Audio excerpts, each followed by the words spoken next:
सबसे पहले तो मैं आप सबका हार्दिक अभिनंदन करता हूं कि आप अपना समय निकाल कर इस बैठक में आए हैं। और इस बात की भी खुशी है कि संख्या अलग बात है, कितने आने थे, नहीं आए, कितने आए, परंतु मिश्रण है। युवा वर्ग भी बैठा है सामने और मेरे जैसे सफ़ेद बालों वाले भी साथी बैठे हैं जो रिटायर्ड हो चुके हैं, महिला भी है, पुरुष भी हैं। तो एक अच्छी बुनतर है समाज की, वो हाजिर। तो मैं 4-5 बुनियादी बातें करूंगा, स्कूल की, कॉलेज की साथियों ने बता दी डिटेल में और आपको पता भी है। मतलब सबसे पहले तो जिस विषय को हम लेकर बैठे हैं यहाँ पे, शिक्षा, उसका महत्व हम सब समझते हैं, मैं ऐसा मानता हूँ। फिर भी कहना चाहूँगा कि शिक्षा एक ऐसी चीज़ है जो व्यक्ति, समाज, राष्ट्र सबका विकास की रीढ़ की हड्डी है। बिना शिक्षा के ये विकास संभव नहीं है, ना व्यक्ति का, ना समाज का, ना देश का। और इस तथ्य को आज कोई 21वीं सदी में नई बात नहीं हम कह रहे, ये बहुत पुराने समय से सिद्ध है। वो अलग बात है कि कभी राजे महाराजाओं के दौर में केवल गुरुकुल हुआ करते थे, उस उच्च वर्ग के लिए, आम जनता का स्थान नहीं था। उनको तो पता था ना कि शिक्षा के बिना विकास नहीं है, इसका मतलब उनको भी पता था हजारों साल पहले। उसके बाद भी पता था समाज को। और मैं कह रहा हूँ बल्कि वर्तमान दौर की जो सरकार की हम बात करते हैं राष्ट्रवाद की, इससे तो बेहतर वो अंग्रेज ही थे जिन्होंने इसका महत्व समझते हुए स्कूली शिक्षा का आरंभ किया हिंदुस्तान के अंदर। वो अलग अलग उद्देश्य हो सकते हैं, उसकी चर्चा हो सकती है, पर शिक्षा ऐसी है कि अगर मैं चाहूँ ये बच्चे को पढ़ाकर मैं ये काम कराऊंगा तो शिक्षा सीमित नहीं रखती। बच्चा पढ़ गया, मेरा काम करे ना करे, और बहुत सारे काम भी करेगा। पढ़ाई का मतलब ही यही है, चौतरफा रास्ते खोलती है। तो अंग्रेजों ने भी जो पढ़ाई शुरू करी, चाहे करी किसी कारण से, परंतु उससे पढ़ कर ही हमारे लोग विदेशों में जाकर आए ना। उनको पता लगे दुनिया क्या है, वकालतें करी और पढ़ाइयाँ करी। और देश की आज़ादी के बाद हमारे साधन कम थे, चाहे फिर भी 1964 का जो कोठारी कमीशन है वो सबसे बेस्ट कमीशन।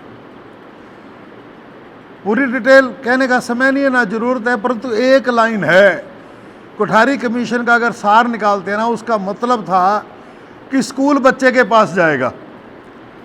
जहाँ 10 बच्चे पढ़ने वाले हैं, स्कूल खोला जाएगा ढानी ढानी। कोई विषय पढ़ने वाले हैं, वो टीचर दिया जाएगा, सब्जेक्ट दिया जाएगा। जब देश के पास साधन नहीं थे, तब ये कहा कि स्कूल बच्चे के पास जाएगा, शिक्षा का महत्व समझते हुए। और उसी का परिणाम है कि आज हजारों की संख्या में, लाखों की संख्या में, देश की बात करें या प्रदेश की, स्कूल खुले भी हैं हमारे। और जो जितने भी ये साथी मेरे जैसे, मेरे से भी सीनियर बैठे हैं, हम इन्हीं सरकारी स्कूलों से पढ़कर अपनी अपनी जिंदगियां निर्वाह करके आए हैं, अपना परिवारों का भी पालन पोषण करके आए हैं, समाज के काम में भी आज तक लगे हुए हैं। निश्चित तौर पे पढ़ाई कराना जो इतना महत्वपूर्ण विषय है, ये कितना ही प्राइवेट सेक्टर आ जाए, कुछ आ जाए, अगर हमारा लक्ष्य है 100% लोगों को पढ़ाना है, बच्चों को 100%, मतलब ये हमारा संविधान भी कहता है और ये प्राकृतिक नियम भी कहता है। और अगर हम धार्मिक बात में आए तो हमारी वो धर्म की भी कहता है कि कोई बच्चा अनपढ़ नहीं होना चाहिए आज के युग में। जब हम कहते हैं कोई बच्चा अनपढ़ नहीं होना चाहिए, 100% पढ़ाई होनी चाहिए, तो हम भारत देश की बात करते हैं जिसमें 80 करोड़ लोगों को माननीय प्रधानमंत्री जी कहते हैं कि 5 किलो अनाज दे के गुजारा करा रहे हैं। तो इसका मतलब शिक्षा शुरू से ही ये अनिवार्य होनी चाहिए, ये निःशुल्क होनी चाहिए, ये गुणवत्तापूर्ण होनी चाहिए। 3 बुनियादी शब्द इसमें आते हैं। सबके लिए शिक्षा का प्रबंध हो, फ्री शिक्षा हो, और ये गुणवत्तापूर्ण। क्योंकि पेट का सवाल बड़ा है गरीब आदमी के लिए, शिक्षा बाद में आएगी। हम कहते हैं कि शिक्षा के बिना समाज आगे नहीं बढ़ेगा, तो समाज को आगे बढ़ाने के लिए शिक्षित, ये सरकार का षड्यंत्र है, जानबूझ के कर रही है ये। ये उस सोच की सरकार आ गई इस देश में, कैसे भी आई। इनका लक्ष्य उद्देश्य नहीं है जनता को पढ़ाना। ये 21वीं सदी के देश को नहीं चाहते। ये बार बार कह रहे हैं, वो तो आपा समझे ना समझे, वो कह रहे हैं कि 5000 साल 10,000 साल पुराना देश चाहिए हमें, मनुस्मृति का देश चाहिए। जब गुरुकुल हुआ करते, केवल कुछ चुनिंदा राज करने वाले परिवारों के बच्चों की शिक्षा, आम जनता की शिक्षा का कोई मतलब नहीं है। वर्ण है, शूद्र तो सेवा करने के लिए है, महिला तो औकात ही नहीं है कोई आधी आबादी की, इसको तो क्या पढ़ाना क्या बताना, घर की चार दीवारी में चाहिए, ये तो सेवा करना है, बच्चे पैदा करने हैं। मतलब उस सोच को केंद्र रखकर ये शिक्षा नीति ले आए हैं। नहीं, इसलिए ना तो पार्लियामेंट में पास करवाई है, ना कोई इसकी कमेटी बनाई ऑल पार्टी मेंबर्स की, कहीं चर्चा नहीं हुई। और उस काल में लेकर आए 29 जून 2020, याद करिए वो कोरोना काल, बाहर नहीं निकल सकते थे, पुलिस वाला डंडे मारता था, बाहर निकल जाए कोई बच्चा। पूरा देश देश क्या पूरा संसार कह सकते हैं जकड़ा हुआ था उस दौर में। कोई ट्रेन नहीं चल रही, कोई जहाज नहीं चल रहा, कोई सड़क नहीं चल रही, कोई दुकान नहीं खुला, कोई दफ्तर नहीं खुला।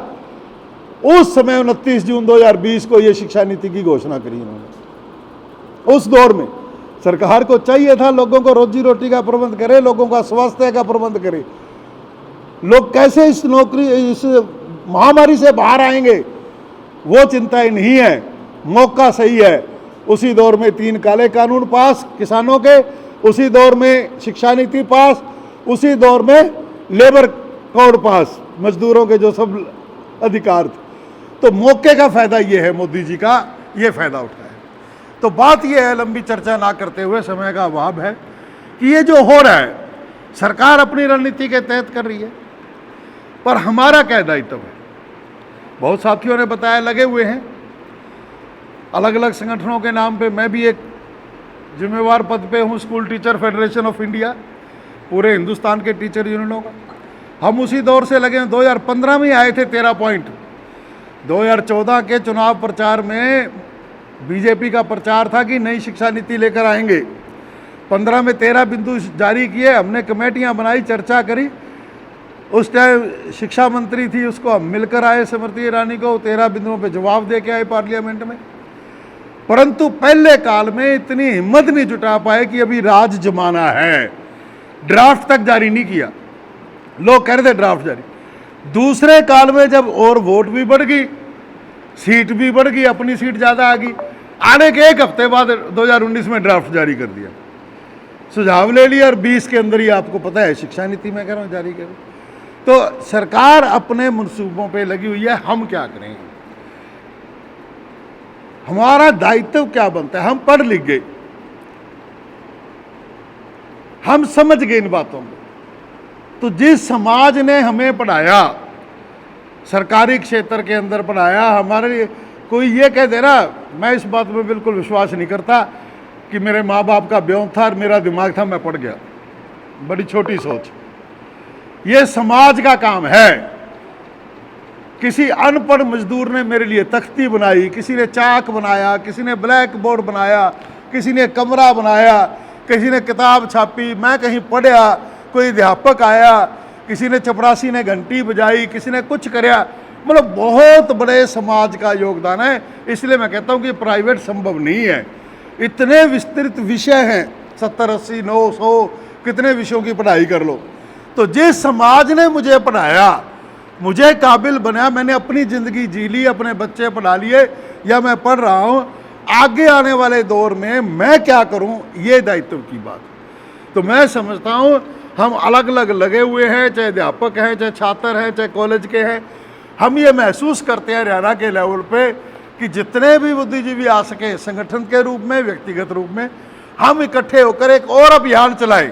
मतलब उस जनता तक तो जाए ना, जिस जनता को बताएं क्या हो रहा है तुम्हारे साथ। उस जनता को तो पता ही नहीं, वो तो टीवी पे प्रचार देख रही है, मन की बात सुन रही है कि बहुत अच्छी शिक्षा नीति आ गई, ये तो मास्टर जी वैसे ही कह रहे हैं। तो ये शिक्षा नीति कैसी आई है, क्या करेगी, अभी प्रमोद जी कह रहे थे आने वाले 8-10 साल में क्या होगा।